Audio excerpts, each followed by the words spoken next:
রাধে রাধে কৃষ্ণ ভক্তবৃন্দ, হরিকথা ৭০৫ চ্যানেলে সাবস্ক্রাইব করুন। সুধীজন, বর্তমান এই কাল কবলিত কলিযুগে একটি প্রশ্ন, একটি জিজ্ঞাসা প্রায় আসে যে প্রত্যেকটি অবতারে ভগবানের একটি বাহন ছিল। ভগবান শ্রীকৃষ্ণ রথপরি, রথকে বাহন করে তিনি চলেছেন। রঘুপতি রাজীবলোচন রামচন্দ্র তিনি অশ্ব পিঠে আরোহণ করেছেন। তো কলিযুগে ভগবান কোন বাহনের দ্বারা তিনি গতাগতি করবেন? তো ভাগবত বলছেন এই কলিযুগে হরি কথাকে, ভাগবত কথাকে বহন করেই ভগবান চলবেন, অর্থাৎ হরিকথার মধ্যে দিয়েই ভগবান চলবেন। দেখুন, মনুষ্য জীবনের সর্বোত্তম শ্রেষ্ঠ লাভ কোনটি? এই মনুষ্য জীবনের সর্বোত্তম প্রাপ্তি, সর্বোত্তম লাভ হলো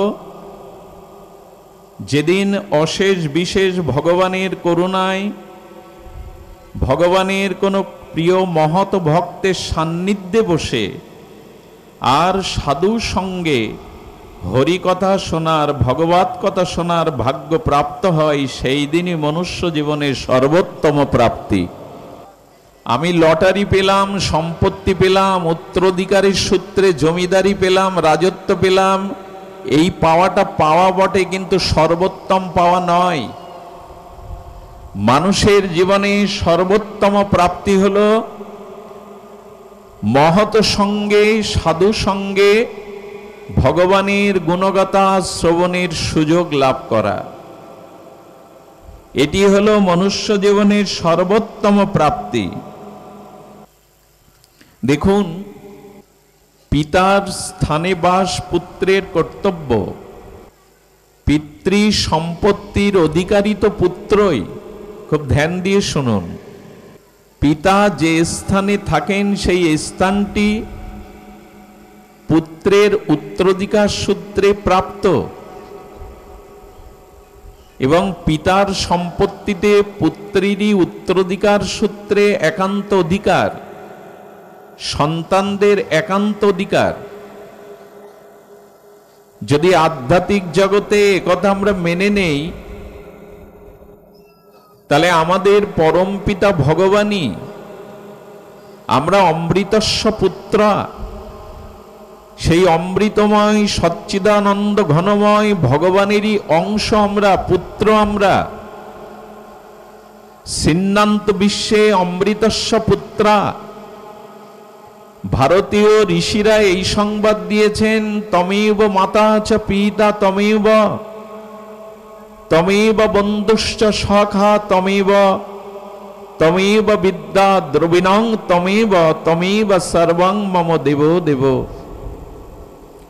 ঋষির এই বাক্যে, ঋষির এই অনুভূতিতে আমরা সকলেই অমৃতের পুত্র, আমরা সকলেই ঈশ্বরেরই পুত্র। তো যদি ভগবানেরই পুত্র হই, অমৃতস্য পুত্র হই, তাহলে পিতৃ সম্পত্তি আমাদের কোথায়? পিতার স্থানে কি বাস করছি আমরা? ভগবান থাকেন নিত্য শাশ্বত গোলক বৃন্দাবনে, আমরা সেখানে নাই। পিতৃ স্থানেই পুত্রের অধিকার, পিতৃ সম্পত্তিতে পুত্রের একান্ত উত্তরাধিকার সূত্রে অধিকার, কিন্তু পিতৃ সম্পদ কই আমাদের? সেই সচ্চিদানন্দময়, আনন্দ ঘনময়, প্রেমানন্দময় ভগবানের সম্পত্তি কোথায়? আজ আমাদের মাঝে স্বার্থপরতা, ক্ষুদ্রতা, অজ্ঞানতা, মলিনতা, এগুলি তো ঈশ্বরের সম্পদ নয়, এগুলো তো পরম পিতার সম্পদ নয়। এই জন্য আজ এই ভাগবত থেকে আমাদের এটুকু জানবার চেষ্টা করতে হবে, আমাদের গন্তব্য বারবার এই সংসারে আসা যাওয়া নয়। আমাদের সম্পত্তি এই জগতের অনিত্য গাড়ি বাড়ি, ঘর বাড়ি, সুন্দরী রমণী নয়। আমাদের যে সম্পত্তি সেটা নিত্য শাশ্বত ভগবত প্রেম, মহাধন। আমাদের যে গতাগতির চিরস্থান সেটা হলো ভগবত ধাম। এই প্রাপ্তির জন্যই ভাগবত, এই প্রাপ্তির জন্যই সাধু সঙ্গ। আচ্ছা, এই প্রাপ্তির কথা কেন ভুলে আছি আমরা? আমরা কেন আমাদের শাশ্বত চিরন্তন পরিচয় ভুলে আছি? ভুলে থাকার একটি কারণ ধ্যান দিয়ে শুনুন। আমরা বহুবার আমাদের এ দেহ পেয়েছি, সে জীব জন্তু বলুন, সাপাত সংকুল হিংস্র বাঘ ভাল্লুক বলুন, আমাদের এই মনুষ্য শরীর বলুন, পেয়েছি আমরা। কিন্তু এই মনুষ্য শরীর পেয়ে শরীরকে আমি ভেবে আর এই শরীরের প্রতি ভোগাসক্তির কারণে আমি আমার পিতার কথা, পিতৃ সম্প্রদায়ের কথা ভুলে গেছি। কোনো রাজার ছেলেকে যদি কোনো চোর শিশুকালে হরণ করে নিয়ে যায়, মায়ের কোল থেকে ছিনিয়ে নিয়ে যায়, আর সেই দস্যু চোর সেখানেই যদি ওই পরিবেশে যদি রাজার ছেলে বড় হয়, সে যে রাজপুত্র, তার রুচি যে কিছু ভিন্ন এটা সে বুঝতে পারলেও পারে না। কারণ ওই পরিবেশ, ওই আচার ব্যবহার, ওই খাদ্য, সেখানের বাতাবরণ তাকে সেইভাবেই যেন গড়ে তোলে। তেমনি আমরা এই দেহ নই, এই জাগতিক অনিত্য সম্পত্তি আমাদের নয়। যে স্থানে জরা নাই, মৃত্যু নাই, ব্যাধি নাই, পুনঃ পুনঃ গতাগতি নাই, শাশ্বত চিরন্তন মধু বসন্তের আনন্দ, সেই পরমানন্দের, সেই পরম স্বরূপের দেশ আমার, কিন্তু আমি ভুলে গেছি। এইটি স্মরণ করানোর জন্যই ভাগবত। তুমি পরম পিতার সন্তান, তুমি অমৃত থেকে এসেছ, তোমার প্রাপ্তি অনেক বৃহত্তম, তুমি সেটা ভুলে গেছো। এই স্মরণটাই আমাদের ভাগবত করিয়ে দেন। এই জন্য শাস্ত্রে বলেছেন, বিশ্রাম স্থানম এককম কবিবর বচনম জীবনম সম্মহম। যদি সেই অমৃতের কাছে, পরম পিতার কাছে, শাশ্বত নিত্য ধামে ফিরে যেতে চাও, তোমার একমাত্র কর্তব্য সাধু সঙ্গ আশ্রয় করা। তোমার একমাত্র কর্তব্য সাধুমুখে ভগবানের দিব্য নাম রূপ লীলা কথা শ্রবণ করা। তবেই তুমি তোমার হারানো স্মৃতি ফিরে পাবে। তোমার শাশ্বত জীবনের লক্ষ্য কেন্দ্রকে তুমি উপলব্ধি করতে পারবে। তুমি এই জগতের কারণ নও, তুমি এই মৃত্যু লোকের বাসিন্দা নও। অভাব, জরা, ব্যাধি, মৃত্যু তোমার নিত্য সঙ্গী। এই রাজ্যের, এই বস্তুর তুমি সঙ্গ নও। এই উপলব্ধিটা ভাগবতে, সাধু সঙ্গে, মহতের কথাই মাধ্যমে আমাদের আসবে। আমি ভূমিকাতে আপনাদের ভাগবত বা সাধু সঙ্গের মহিমা কিঞ্চিত কীর্তন করলাম। এখন আমাদের প্রয়োজন সেই ভগবানের দিব্য চিন্ময় লীলাগাথা শ্রবণের দ্বারা আমাদের সিদ্ধান্তকে, তত্ত্বকে, লক্ষ্যবস্তুকে জানা। আসুন আমরা ভাগবতে প্রবেশ করি। ভাগবতে আমাদের প্রবেশ করতে হবে। প্রথমেই যেটি আমরা আস্বাদনের জন্য ব্রতী হব, সেটি হলো এই, আরাধ্য ভগবান ব্রজেশ তনয়স্তদ্ধামং শ্রীবৃন্দাবনাং রাম্যকাচিত উপাসনা ব্রজোদবর্গেন যা কল্পিতা। আনন্দ ঘন, প্রেমানন্দ ঘন, মধুময়, আনন্দময় শ্রী আনন্দ নিকেতন শ্রীধাম বৃন্দাবনে। আর এই যুগল মাধুর্য উপাসনাই হলো আমাদের প্রকৃত উপাসনা। আর সেই উপাসনাকে জানিয়েছেন, জগতে প্রকাশ করেছেন ব্রজবধূ বর্গেন যা কল্পিতা। শ্রীধাম বৃন্দাবনের ব্রজবাসীগণ, ব্রজঙ্গনাগণ, গোপীগণ, তারা যেভাবে ভগবানকে উপাসনা করেছেন, এটাই সর্বোত্তম আমাদের উপাসনা পদ্ধতি। রাম্য কাচিত ব্রজ উপাসনা ব্রজবধূ যা কল্পিতা। ব্রজবধূগণ ব্রজবাসীগণ যেভাবে তাদের একান্ত মনোহর সুন্দর ব্রজ জীবন নয়নের আনন্দবর্ধন জীবনেরও জীবন সেই গোবিন্দকে তারা যেভাবে অনুরাগে প্রীতিতে আর সেবা ভাবনা দিয়ে উপাসনা করেছেন, ভজন করেছেন, সেটাই আমাদের পরম উপাসনা।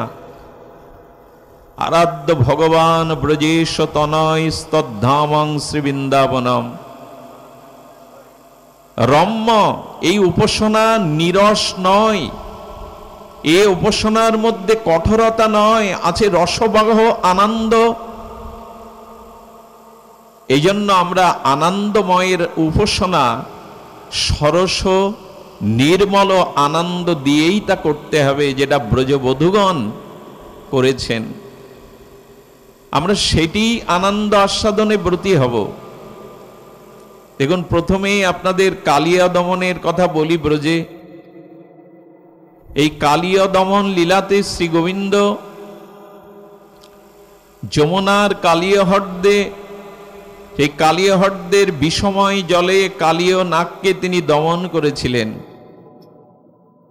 সেই লীলাটি যদি আমরা আমাদের আজকের জীবনে প্রেক্ষাপটে জানি, তবে বলবো এইটুকু, আমাদের হৃদয় হলো বৃন্দাবন। শুনুন, আমাদের হৃদয় বৃন্দাবন, আর প্রত্যেক জীবের হৃদয় বৃন্দাবনে ভক্তির গঙ্গা বা ভক্তির যমুনা প্রবাহমান।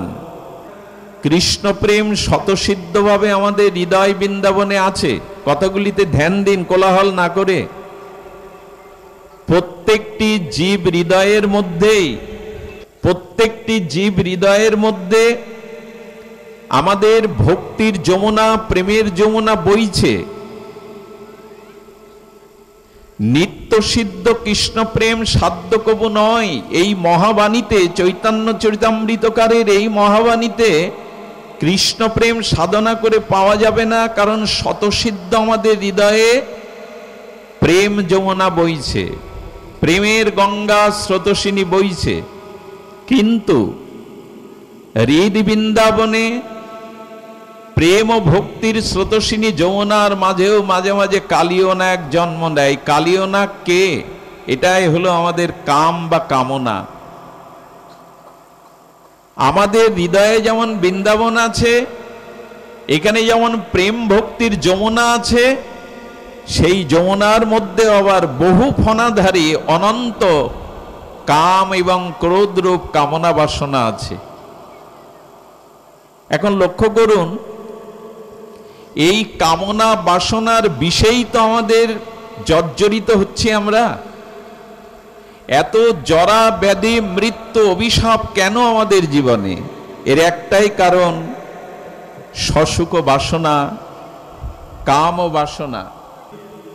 এই যে কাম এবং কামনা, এটি বিষময় করে তুলেছে আমাদের ভক্তি গঙ্গাকে, ভক্তি যমুনাকে। একথা অস্বীকার করার উপায় নাই।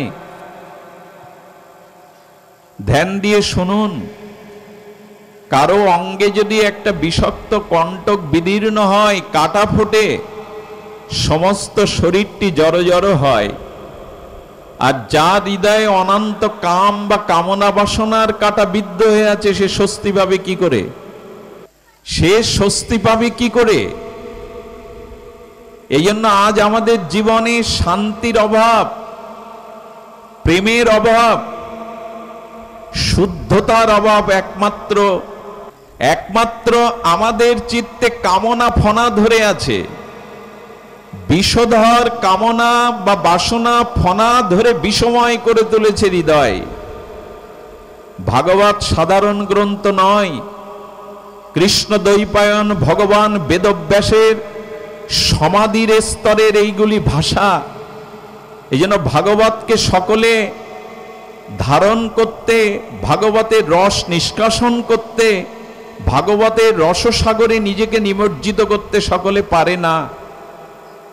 ভাগবত হলো সমাধি শাস্ত্র, সর্ববেদান্তের সার, সর্বব্রহ্মসূত্রের সারাৎসার। ভাগবতকে এভাবে বুঝতে হবে। কালীয় দমন লীলা শুধু একটি লীলা নয়, ভগবান সংকেত দিচ্ছেন আমাদের, তোমাদের হৃদয় আজ কামনা বাসনার বিষে জর্জরিত। আপনারা জানেন যমুনার পুলিনে বৃন্দাবনের বনরাজি বৃক্ষগুলি মরে গিয়েছিল এই কালীয় নাগের বিষে। আমাদের জীবনে আজ সবুজতা নাই, আমাদের জীবনে আজ শান্তির ছায়া নাই, আমাদের জীবনে আজ আনন্দের কলকাকলি নাই। কারণ বৃক্ষ না থাকলে বাতাসও পাবো না, নির্মল বাতাবরণ পাবো না, পাখির কলকাকলি পাবো না। তেমন আমার এই হৃদয় যমুনাতে কামনা বাসনার বিষে জর্জরিত হয়ে সবুজতা চলে গেছে, আনন্দ চলে গেছে, সঙ্গীত সুধা চলে গেছে, চারিদিকে মরমর বিষ অবস্থা। এই তো জীবন। আচ্ছা, এর থেকে রক্ষা পেতে গেলে কি করতে হবে? এই কামনা থেকে, বাসনা থেকে রক্ষা পেতে গেলে একমাত্র উপায় হলো শ্রী ভগবানের শরণ নেওয়া। কালীয় নাগ দমন আর কেউ করেননি, স্বয়ং ভগবান করেছেন। আমি আপনাদের ছোট একটা কথা এই পরিসরে বলে রাখি, চিন্তা নামক এই মহাব্যাধিকে যদি কেউ জয় করতে চান, তাহলে আপনাদের আরেকটি চিন্তা মনে আনতে হবে। লোহা দিয়ে লোহাকে কাটতে হবে, চিন্তাকে চিন্তা দিয়েই কেটে ফেলতে হবে, ছেদন করতে হবে।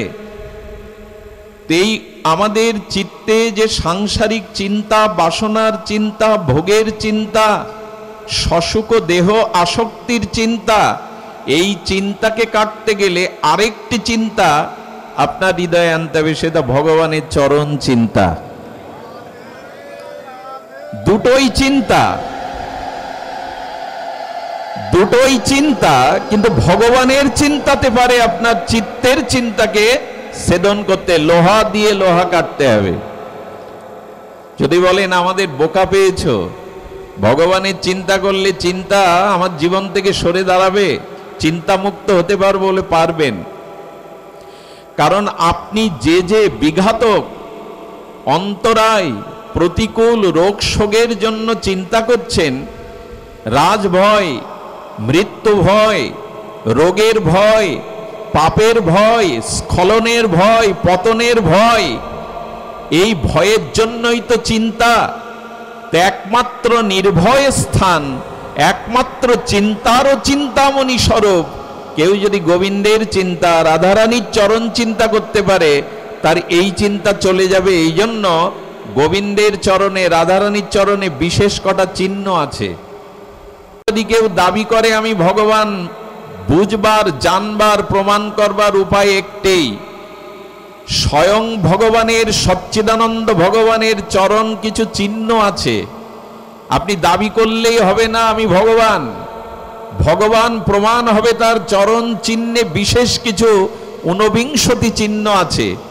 সেই চিহ্নের মধ্যে কয়েকটি চিহ্ন হলো ছত্র, বজ্র, তার মধ্যে অঙ্কুশ, বিশেষ কিছু 49, অর্থাৎ 19টি চিহ্ন দক্ষিণ এবং বাম চরণে আছে। তার মধ্যে ছত্র একটি চিহ্ন ভগবানের শ্রীচরণে। ছত্র কেন? তুমি যদি সংসার তাপে, কামনা বাসনায় তাপিত হয়ে পড়ো, তবে আমার চরণ চিন্তা করো, আমি তোমায় শীতলতা দান করব, ছত্র ধরেই শীতলতা দান করব। তুমি রোগে, শোকে, ভয়ে, সংসারে ক্লান্ত, আমার চরণ শরণ নাও, আমি তোমাকে ছত্র ধরে শীতলতা দান করব। তুমি পাপের কারণে কষ্ট পাচ্ছ, রোগ শোক জরাব্যাধি ভুগছ, এই পাপ দূর করার উপায় একমাত্র ভগবানের চরণ চিন্তা। ভগবানের চরণে শরণ করলে, ভগবানের শ্রীচরণ চিন্তা করলে ওখানে বজ্র আছে। ভগবানের চরণ হলো কুসুমের থেকেও কমল। এই জগতে সব থেকে কমল পদ্ম, কারণ কমলা দেবী, লক্ষ্মী দেবী পদ্ম ফুলের উপরে আসীন বা বসেন। তো কমল দলের থেকে বেশি কমল কমলা দেবী লক্ষ্মী। আর লক্ষ্মীর শ্রীঅঙ্গে যে কমল, তার থেকে আরো বেশি কমল লক্ষ্মীর করপল্লব পল্লব। শ্রী লক্ষ্মীর করপল্লব আরো কমল, আর তার থেকে বেশি কমল লক্ষ্মী দেবী যে কমল হস্ত দিয়ে যে ভগবানের চরণ সেবা করেন, সেই চরণ কমল। তো ভগবানের এমনও কমল চরণ দলে বজ্রের চিহ্ন কেন? বলে আকাশ থেকে যদি বজ্রপাত হয় অনেক পাহাড়ও চূর্ণ বিচ্ছিন্ন হয়ে যায়। পাপের ভয় করো না, যদি আমার চরণে একান্ত শরণ নিতে পারো, ওই বজ্রপাতে যেমন পাহাড় চূর্ণ বিচ্ছিন্ন হয়ে যায়, আমার চরণে শরণাগতিতে শরণ নিলে, আমার চরণ চিন্ত নিত্য নিরন্তর অনন্যভাবে করতে পারলে, আমি তোমার অনন্ত জন্ম পাপের পাহাড় ভেঙে দেব। পাপের ভয় তোমার নাই। অহংতাং সর্ব পাপেভ্য মোক্ষায় স্বামী মা শুচ। আমি তোমাকে পাপ মুক্তি দেব, আর কেউ দিতে পারবে না। এ কথাই বিশ্বাস এলো আমাদের। সারা জীবন শুধু সংসার চিন্তা, বিষয়ের চিন্তা করে গেলাম। রাতুল আতুল অভয় চরণারবিন্দে ভগবানের কমলপাদ পদ্মের চরণ চিন্তা না করলে মনের চিন্তা ঘুচবে না। তার সব থেকে একটা বড় প্রমাণ আপনারাই।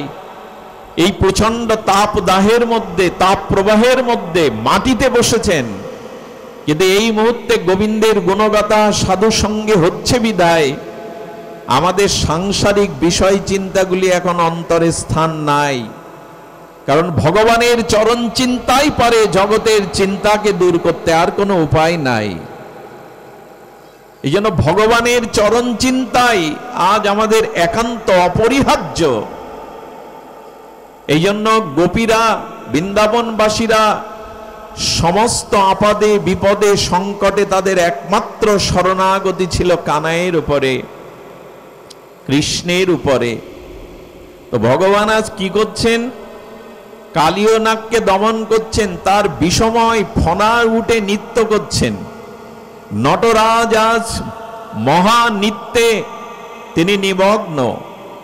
অর্থাৎ ভগবানের চরণ চিন্তাই পারে এই বিষময় বিষধর কাম কামনা বাসনার মস্তককে দমন করতে। কি সংকেত দিচ্ছে ভগবান দেখুন। তার চরণ চিন্তা করলেই কেবল বাসনা কামনা দূরে যাবে। আমি একটু ছোট্ট প্রমাণ আপনাদের সামনে তুলে ধরি। কোন প্রতিষ্ঠিত অর্চা বিগ্রহ কোন মন্দিরে যান, শ্রীমন্দিরে গিয়ে যখন যুগল রাধা মাধব বা ভগবানের শ্রীবিগ্রহ দর্শন করেন, তো ভগবানের বিগ্রহ দর্শনে কারো কাম কামনা জাগে কি? জাগে না। তদুপরি ভগবানের চিন্তাটি যদি হৃদয়ে রাখতে পারেন, তো ভগবানের ওই চরণ প্রভাবেই বিষধর এই ফনাধারী কাম কামনা তখন দমিত হয়। আচ্ছা, একটা কথা চিন্তা করুন তো, খুব মার্মিক কথা, না শুনলে বঞ্চিত হব, কষ্ট পাব। সেটি হলো অগাসুরকে বধ করলেন কৃষ্ণ, বগাসুরকে বধ করলেন, কংসকে বধ করলেন, জরাসন্ধ, শিশুপাল সবাইকে বধ করলেন, এমনকি পুতনাকেও বধ করলেন। কালীয় নাগকে ছেড়ে দিলেন কেন? কালীয় নাগকে নিধন করেছিল গোবিন্দ কেন? কারণ কি? এর কারণ আমাদের আচার্যগণ জানাচ্ছেন, কাম কামনাকে একেবারে তাদের পতন ঘটানো যায় না। কাম কামনা, আমাদের যে কাম থেকেই তো আমাদের জন্ম উৎপত্তি, কাম একেবারে আপনি নিধন করতে পারবেন না। ভগবান শিব মদনকে ভস্মীভূত করেছিলেন। কাকে ভস্মীভূত করেছিলেন? কামকে। কাম দেবতার নাম হলো মদন। তা তাকে ভস্মীভূত করে ভগবান শঙ্কর দেখলেন, আমি একটা ভুল করে বসেছি, আমি কামকে অতনু করে ফেলেছি, অর্থাৎ তার দেহকে পুড়িয়ে ফেলেছি। কিন্তু কাম না হলে তো সৃষ্টি সৃজন ক্রিয়া চলবে না। এই জন্য তিনি কামকে অতনু করে আবার সৃষ্টি করেছিলেন, বর দিয়েছিলেন যে তোমার মৃত্যু নাই। কাম কামনাকে মারতে যাবেন কেন? ভগবান কি বললেন কালীয় নাগকে? কি সংকেত দেখুন। কালীয় নাগকে বললেন, তুমি রমণক দ্বীপে যাও, ওই পবিত্র দ্বীপে যাও, এখানে আর থেকো না। এর সংকেত কি? কাম কামনাকে মারা যাবে না, কাম কামনার পতন ঘটানো যাবে না, কাম কামনাকে আপনি একেবারে নিষ্ক্রিয় করতে পারবেন না। উচিত হলো কাম কামনার দিকটা ঘুরিয়ে দেওয়া না। বৃন্দাবনবাসী গোপীদের কাম ছিল না বললেন, কাম তো আমাদের বেশি, হে জগৎবাসী আমাদের দিকে তাকাও। গোপীগণ বলছেন আমাদের তৃষ্ণা আমাদের কামনা তোমাদের থেকে কোটি গুণ বেশি, তবে তার দিক ঘুরিয়েছি আমরা। আমাদের নয়ন রূপ দেখার কামনা আছে, তবে জগতের অন্য রূপ নাই, শ্যাম সুন্দর মদন মোহনের রূপ দেখার কামনা আমাদের চোখে। এই দেখুন মোড় ঘুরে যাচ্ছে। কাম কামনাকে আপনি মারতে পারবেন না, নিঃশেষ করতে পারবেন না, সে ক্ষমতা কারো নাই, আর উচিত নয়। কাম কামনার দিক ঘুরিয়ে দেন। গোপীগণ বলছেন আমাদের চোখে কামনা আছে, রূপের কামনা, অনন্ত কামনা, সে কামনা অন্য রূপের নয়, শ্যাম সুন্দর মদন মোহন মুরলীধারীকে দর্শনেই আমাদের চোখে কোটি কামনা। ঘুরিয়ে দিন, মোড় ঘুরিয়ে দিন। আরে সাপের বিষ ঔষধ তৈরি হয়। 1 কেজি সোনার দাম কত? 1 কেজি সাপের বিষের দাম কত? সোনার থেকে হীরার থেকেও দামি বেশি। তার কারণ কি? জীবনদায়ী অনেক ঔষধ তৈরি হয়। তো সাপের বিষ যদি গবেষণার দ্বারা জীবনদায়ী ঔষধ তৈরি হয়, তবে কামেরও দিক ঘুরিয়ে দিলে কাম ও প্রেমের রূপ নেয়। কাম মানে ইচ্ছা, কাম মানে বাসনা। তো সেই বাসনাটা ঘুরিয়ে দিন। চোখের যদি কোনো রূপের কামনা থাকে, এই জগতে শ্যাম সুন্দরের থেকে কারো রূপ আছে কি?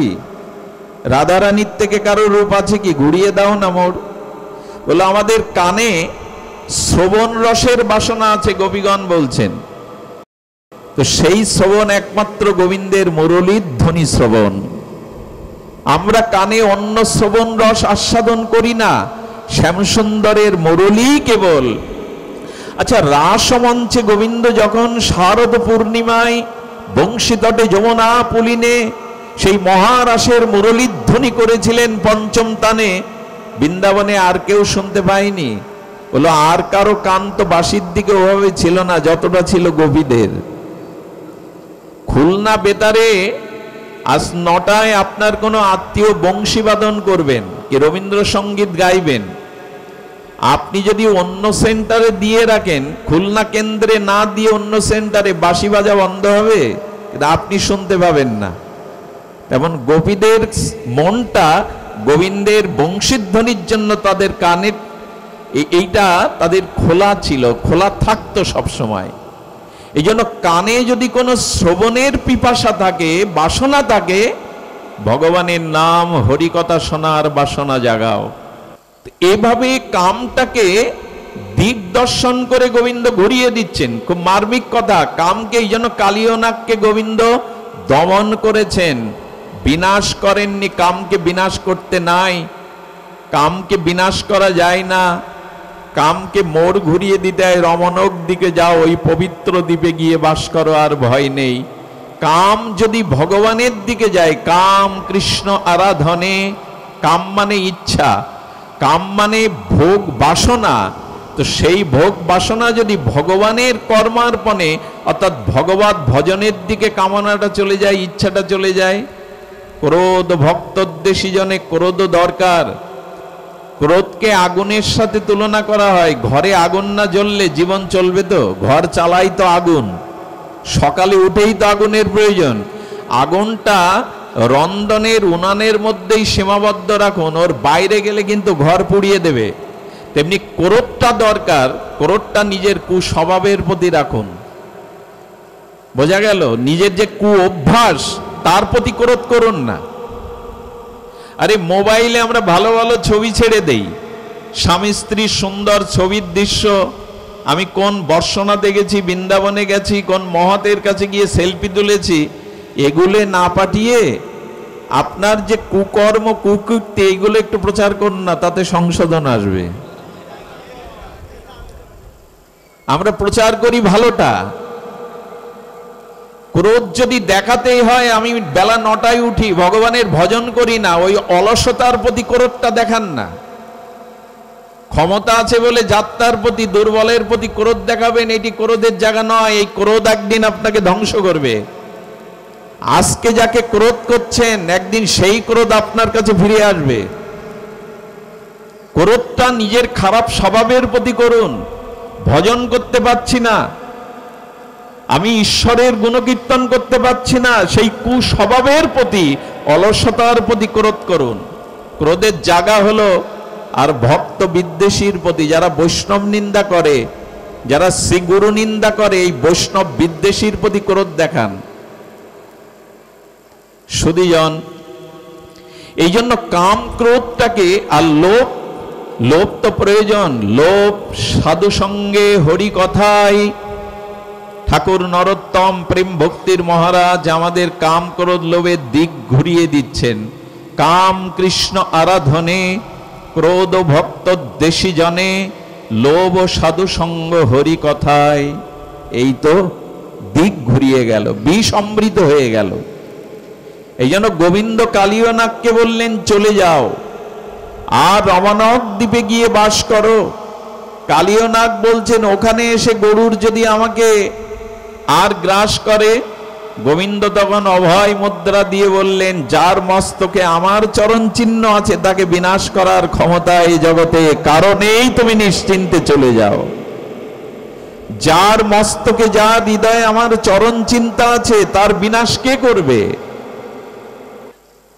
সুধীজন, এই জন্য ভাগবত এই আনন্দময়, তত্ত্বময়, সিদ্ধান্তময় লীলাগুলিকে আস্বাদন করুন। এই লীলা করতে করতে গোবিন্দের প্রায় বৈকালিক সময় এসে গিয়েছিল।